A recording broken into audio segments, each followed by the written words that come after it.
Okay, so welcome back everyone and welcome to the Chairman Show. I mention here the Chairman Show, and today I choose this method to explain you to recover to revise you the week 5. What can I say better? It is a BDA session. It is a BDA session. Okay, now what is VDA? VDA is basically a basics of data analytics, right? So basics of data analytics आज हम इस video के अंदर जो है हम समझेंगे. Okay, correct. So basically the chairman show में आज हम पढ़ रहे हैं VDA के अंदर वीक 5 पूरा रिवाइज करेंगे एंड हम बिफोर लाइक VDA से उल्टा जाएंगे लाइक वीक 5 पहले हम फिर वीक 5 के बाद में वीक 4 वीक 3 बिकॉज ऑफ कि हमारा जो करंट सेशन है वो अच्छे से अप टू डेट रखना है क्योंकि आज से क्लासेस है. सो फर्स्ट चीज़ हम देख रहे हैं टाइप्स ऑफ डेटा स्टोरेज. यानी अगर हमारे पास में कोई डेटा है तो हम उसे कौन कौन सी चीज़ों में स्टोर कर सकते हैं एंड कहाँ कहाँ हम उसे स्टोर कर सकते हैं. This is types of data storage. Okay, so आप साथ में अपने नोट्स भी ओपन कर सकते हो so you can get better exposure. Okay, so data repositories हम कहते हैं हम इनको कहते हैं data repositories. Okay, they are called the data repositories. ये जो है एक ब्रॉड और जनरल टर्म है.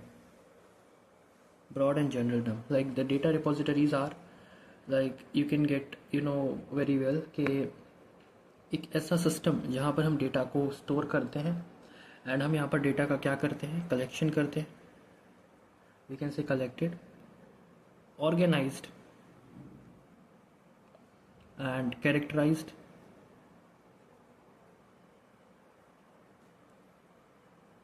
categorized.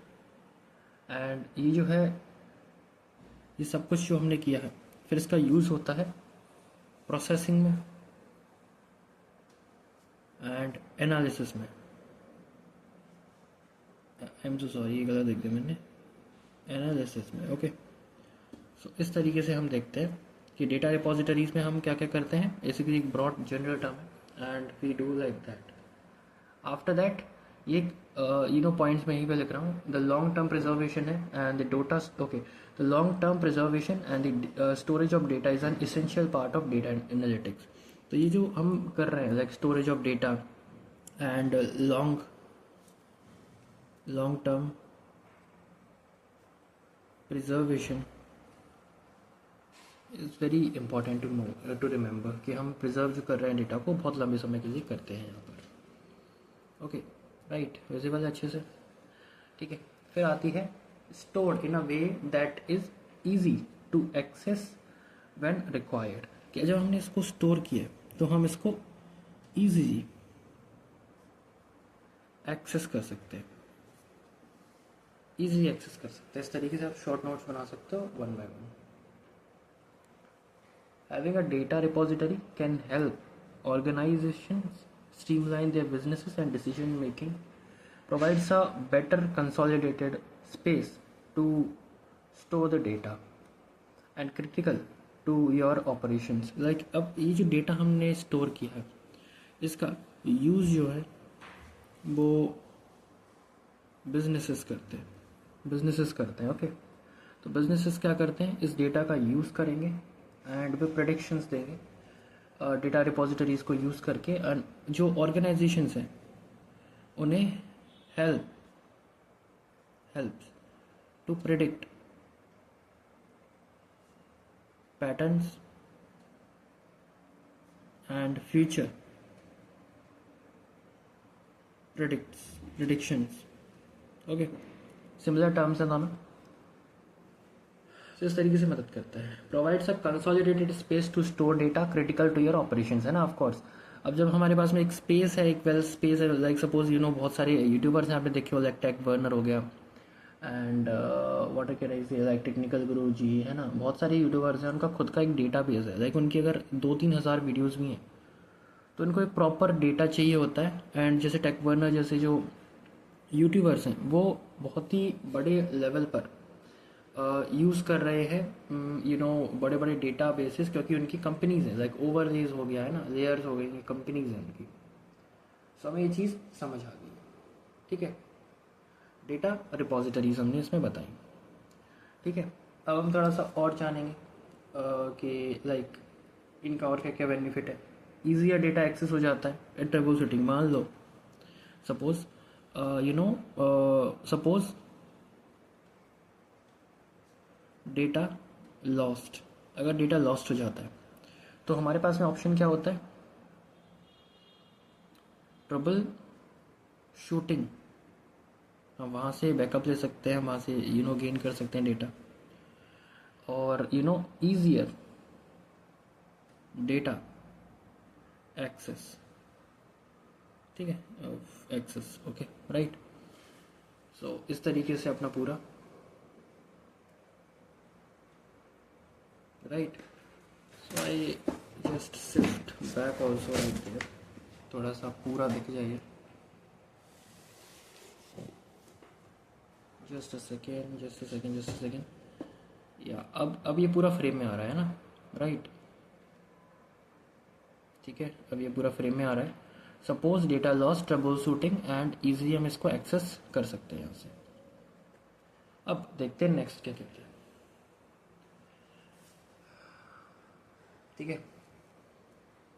एंड ये एफिशिएंट रिपोर्टिंग एंड एनालिटिक्स करता है। लाइक हमारे पास में अगर डेटा स्टोर है तो हम एफिशिएंट जो है हमारी, आई एम सो सॉरी मैं अगर स्पेलिंग्स गलत कर दूँ थोड़ी सी, है ना, एफिशिएंट जो भी स्पेलिंग होगी, है ना, तो एफिशिएंट रिपोर्टिंग एंड एनालिटिक्स, ये आपका एक और पॉइंट हो जाता है कि हम एफिशिएंटली रिपोर्टिंग कर सकते हैं, एनालिटिक्स। तो अब हम एक बार फिर से रिवाइज करेंगे। आप हाथ रखा है मैंने इसमें, ओ माय हाथ कैसे लग रहे हैं भाई मेरे इसमें ज़्यादा लाइट में, ठीक है, ऐसे रख देते हैं, ठीक है। तो मैं क्या करूँगा यहाँ पर, सबसे पहले हमने क्या पढ़ा है ना, एक बार रिकॉल करिए। सबसे पहले हम देखा टाइप्स ऑफ डेटा एनालिटिक्स। मैंने अपनी आंखें बंद कर दी हैं, मुझे दिख नहीं रहा है कुछ भी, ठीक है। फिर हमने देखा डेटा रिपॉजिटरीज, फिर हमने देखा कलेक्शन करते हैं हम, कलेक्शन के बाद में अपन क्या करते हैं, भूल गया मैं, हाँ, ऑर्गेनाइज करते हैं, है ना। फिर अब देखिए उनको हम कैटेगराइज करते हैं। कलेक्शन किया हमने, देखो बहुत सारा डेटा समेट लिया हमने, फिर हमने उसको ऑर्गेनाइज कर दिया इधर उधर उधर। फिर मैंने कहा भाई तू एक अलग पार्ट का डेटा है तो अलग का हमने कैटेगराइज कर दिया, सबको लेंगे हम, फिर से प्रोसेसिंग किया हमने एंड हमने उसका एनालिसिस कर दिया। लंबे समय तक रख सकते हैं, इजीली एक्सेस कर सकते हैं, बिजनेसेस इसको यूज़ करके प्रिडिक्ट कर सकते हैं फ्यूचर को, क्रिस मूवी में जैसे करते हैं, आई एम सो सॉरी मजाक कर रहा था। एंड द फ्यूचर प्रेडिक्शंस ही दे सकते हैं लाइक बिजनेसेस में, जैसे सपोज के किस तरीके से जो है पैटर्न्स काम करते हैं। लाइक मेरी पटाखे की दुकान थी लास्ट ईयर, एंड मैंने जो है वेडिंग सीजन में सबसे ज़्यादा पटाखे सेल, एंड उसके बाद में जो है मैंने डिफरेंट कुछ पैटर्न्स देखी। लाइक वेडिंग सीजन में सबसे ज़्यादा मैंने पटाखे बेचे। फिर मैंने देखा कि यार किसी की जून में सबसे ज़्यादा बर्थडेज होती हैं, तब बेचे मैंने, दिवाली पे बेचे।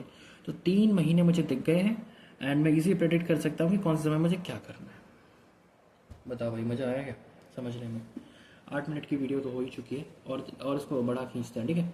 सो I just shifting it down, right, okay okay okay okay okay okay okay, fine, ठीक है। चलिए एफिशिएंट पे थे हम, यहाँ देखते हैं अब देखो नेक्स्ट पॉइंट है, आप अपने नोट्स जरूर खोल लेना। स्लाइड नंबर मैं पढ़ा रहा हूँ 5वीं, ठीक है। तो suppose your work for a retail organisation and have multiple store fronts. मान लो भाई तुम्हारी दुकान है एक, कोई भी, मैं अभी सुन लो, है ना। एंड आप देख रहे हो कि do you okay want to know which store front increase the highest cost, okay, and need information on the rents on each unit, utility bills, security costs excluding employee salary or other businesses expenses। अब मैं इसका ना ये जो example दिया है इसमें, इसको हटाओ, मैं जो एग्जांपल दूंगा ना वो देखो। लाइक आपको जोमेटो के ओनर, ठीक है, आपके हैं 10 आउटलेट, 10 आउटलेट हैं, लेकिन आपके नहीं है वो, आप तो डेटा साइंटिस्ट हो। आप क्या करोगे, आप डेटा एनालिटिक्स हो, एनालिस्ट हो, तो आप क्या करोगे इसमें, फर्स्ट ऑफ ऑल कि आपने जो है सारी अपनी जो भी स्टोर फ्रंट्स हैं आपके, उनमें गए, आपने देखा कि कितना कितना क्या क्या डेटा है, एंड आप यूज़ कर रहे हो नीम सॉफ्टवेयर। नीम सॉफ्टवेयर में आपने क्या किया सबसे पहले कि आपने जो है एक पूरी की पूरी, I will note down here as a rough, मैं यहाँ नोट डाउन कर रहा हूँ। लाइक सपोज आपके पास में जो है, मैंने कहा आपका पूरा का पूरा एक स्टोर है। आप स्टोर में आपका बहुत सारा डेटा है, बहुत सारा डेटा है। आपने यूज़ किया एक नीम, नीम की स्पेलिंग सही हो है ना, नीम है ना, इज इट नीम या, आपने नीम सॉफ्टवेयर यूज़ किया, बहुत सारा डेटा आ गया आपके पास में। अब इस डेटा का यूज़ कर करके आप क्या करोगे, आप क्या करोगे कि बहुत सारी कॉस्ट है, एक्सपेंसेस है, सारा है, ठीक है। आपने डेटा को अरेंज किया, फिर आप लगाते हो column filter. Column filter data उसमें नीम में एक सॉफ्टवेयर में होता है। एंड कॉलम फिल्टर जो होता है आपका, वो आपके रिक्वायर्ड सेक्शन को हटा देता है, ठीक है। इस तरीके से होता है। तो इस तरीके से हम यूज़ करते हैं कॉलम फिल्टर को। और इसी तरीके से मैंने रिक्वायर्ड हमारी डेटा में से पर्टिकुलर चीज़ रिमूव कर दी है ना। तो हमने एक्सक्लूड कर दी एम्प्लॉय सैलरी। आप नोट्स को देखो अपने, एंड वहाँ लिखा है other and other expenses. Notes नहीं देख रहे होगे, फिर भी यहाँ पर मैं तो हर चीज़ ही क्लियर करा रहा हूँ और आपको समझ भी आ रही होगी, ठीक है। नेक्स्ट पे चलें। नेक्स्ट है अपना, ओके, ठीक है। Having this data in one place will ensure you quickly to find the answer, ठीक है। अब आपके पास में एक जगह पे डेटा है तो आप क्विकली आंसर फाइंड कर सकते हो, ठीक है। तो नोट्स में आप ऐड कर सकते हो कि शॉप, यू नो, शॉप में you know salary, members,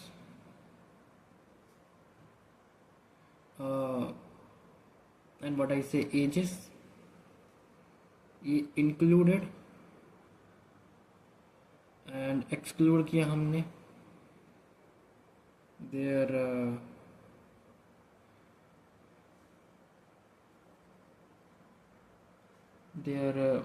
what क्या क्या कहना चाहिए यहाँ पे, लाइक हाँ, बिजनेस एक्सपेंस, ये हमने एक्सक्लूड कर दिए, ठीक है। हैंड राइटिंग में बोल रहा हूँ, आप समझो, ठीक है। मैं थोड़ा फास्ट लिख रहा हूँ बिकॉज सामने मेरे जो है स्क्रीन है, तो मैं थोड़े से नोट्स पे भी ध्यान दे रहा हूँ। Okay okay sir. तो अब हमने वैसे सारी चीज़ें देख ली एंड आई होप यार मैंने इसे अच्छे से आपके लिए डिकोड कर दिया है पूरे के पूरे को। तो जो डेटा रिपोजिटरीज होती है, बिकॉज मैं इन चीज़ों पे ध्यान नहीं दे रहा हूँ, ये चीज़ें जो है वो एज अ टेम्परेरी है। मेन चीज़ें ये है जो मैं लिख रहा हूँ, डेटा रिपोजिटरी के अंदर क्या क्या आता है। फर्स्ट आता है डेटा बेसिस, सेकेंड आता है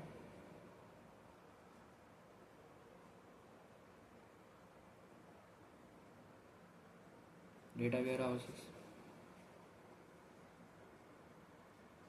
डेटा लेक्स, पानी वाला लेक नहीं है, ठीक है, डेटा मार्ट्स, ठीक है। तो इस तरीके से अपना ये भी हो गया। तो हमने डेटा रिपोजिटरी को अच्छे से पढ़ा दिया है एंड आई होप अब हम डेटा बेसिस पर चलने के लिए तैयार हैं।